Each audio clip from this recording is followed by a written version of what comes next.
सरयू नदी के तट पर प्रथम योगी पुरुष मनु ने एक योग प्रतीक रूप ईश्वरीय नगरी का निर्माण किया था और उसे नाम दिया अयोध्या। इसी अयोध्या में मर्यादा पुरुषोत्तम भगवान श्री राम ने जन्म लिया।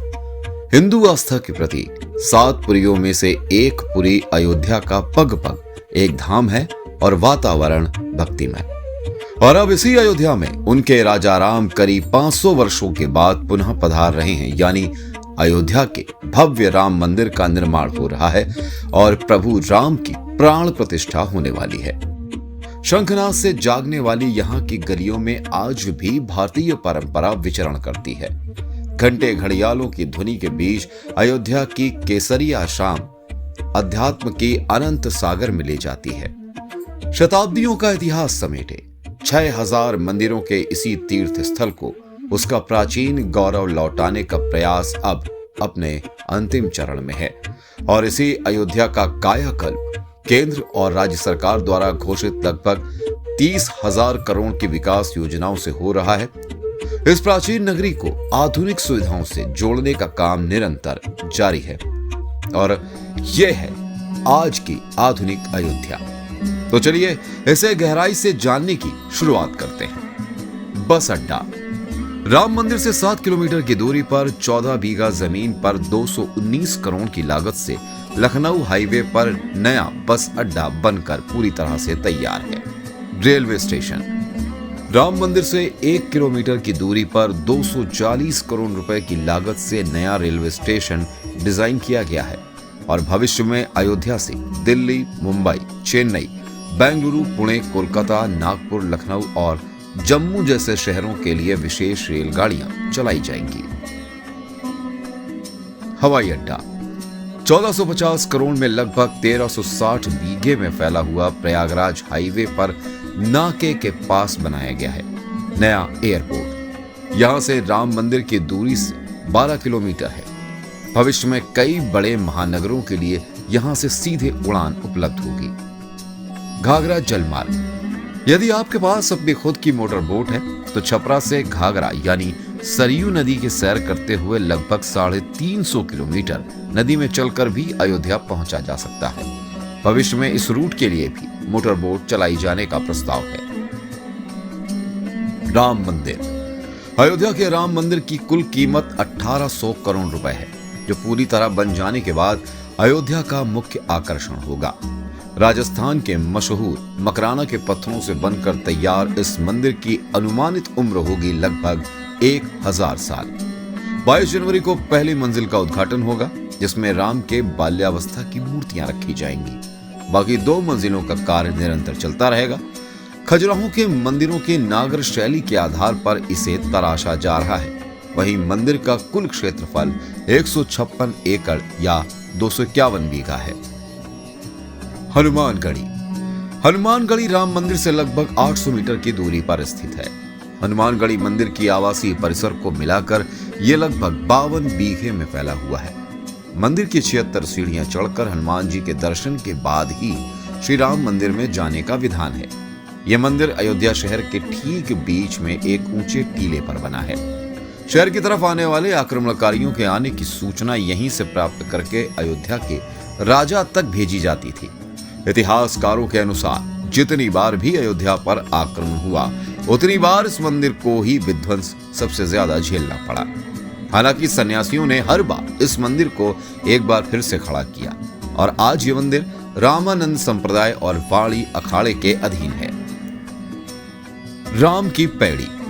अयोध्या व सरयू नदी की भयंकर बाढ़ से बचने के लिए इस बांध का निर्माण किया गया था, जिस पर श्रद्धालुओं के स्नान के लिए कई घाट बना दिए गए थे।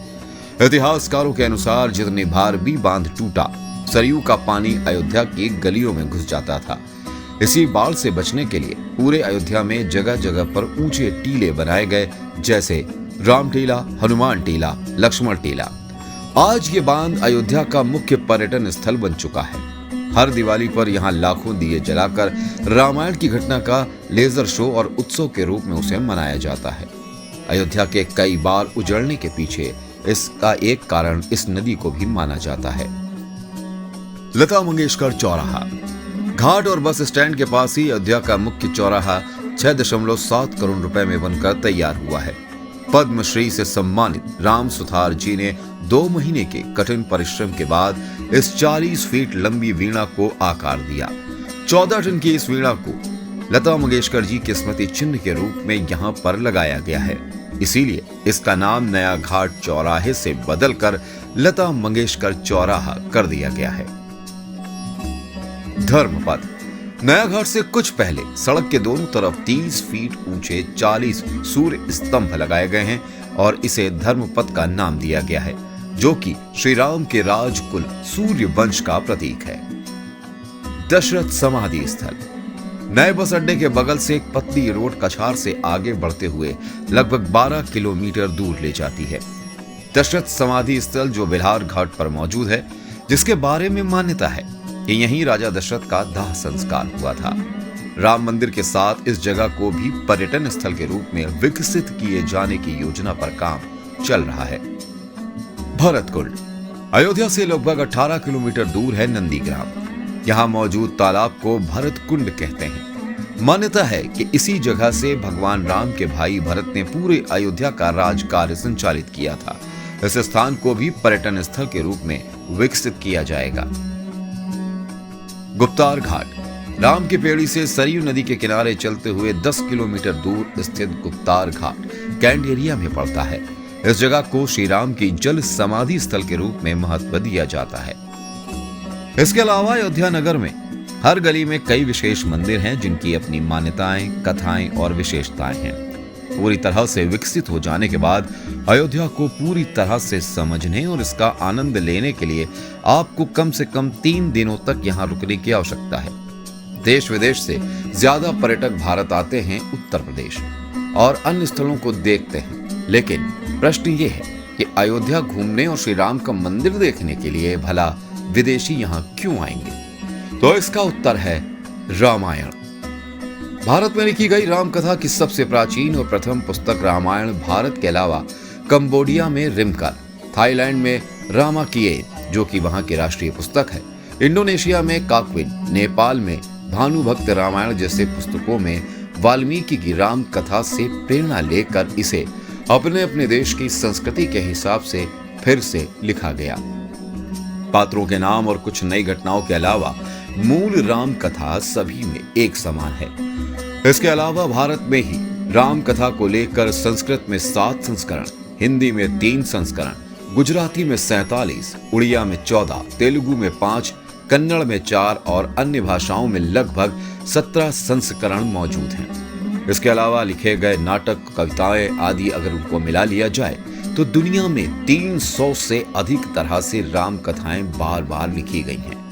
इन सभी राम कथाओं पर कई विशेषज्ञों ने समय समय पर अध्ययन किया और अपने विचार भी दिए।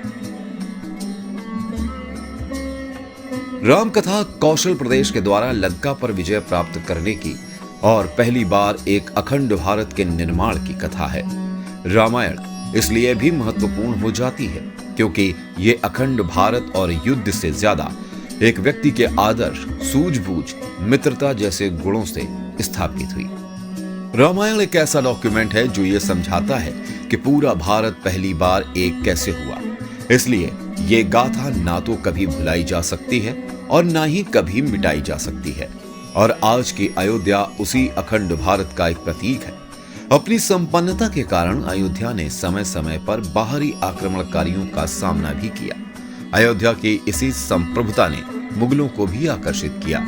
महात्मा बुद्ध भी यहाँ रुके, सिखों के गुरु नानक देव साहब भी यहाँ आए और जैन धर्म के तीर्थंकर भी सिर्फ आए नहीं बल्कि उनके अनुयायी भी यहाँ पर बसते चले गए। अयोध्या कितनी बार बसी, कितनी बार उजड़ी, इसके बारे में बहुत अधिक प्रमाण उपलब्ध नहीं है।